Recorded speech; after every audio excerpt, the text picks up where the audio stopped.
Welcome to our channel. Today we how to protect your offer with Realty One Group, quick tutorial step by step clearly. To protect your offer with Realty One Group, begin by logging into your Realty One Group account. Select the property you're interested in from your dashboard. Review the listing details to ensure everything aligns with your goals. Next, gather all necessary documents required for the offer. Prepare an earnest money deposit to show your seriousness. In the offer form, fill in the purchase price based on your market research. Include any contingencies that may be important, such as home inspections or financing.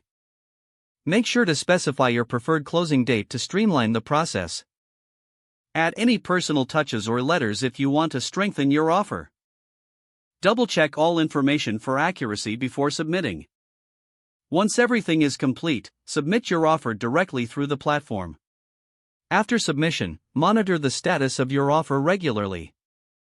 If needed, communicate with your Realty One Group agent for updates or negotiations. Be prepared to respond promptly if the seller counters your offer. Stay informed about local market trends to adjust your offer if necessary.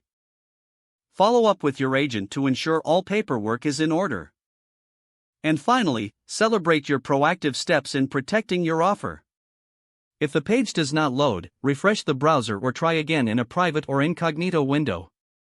Make sure you are using the correct email address. If your password is not accepted, use the reset option and create a new strong password you can remember.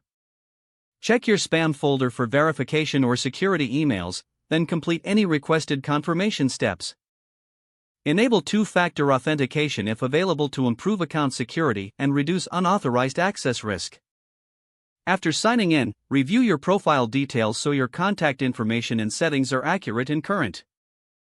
If you see an error message, note it down and try again after restarting your device and internet connection. Log out when you finish, especially on shared devices, to keep your account and payment information secure. If the page does not load, refresh the browser or try again in a private or incognito window. Make sure you are using the correct email address, then retype it carefully to avoid small typos. If your password is not accepted, use the reset option and create a new strong password you can remember. Don't forget to like this video and subscribe to our channel for more step-by-step tech guides.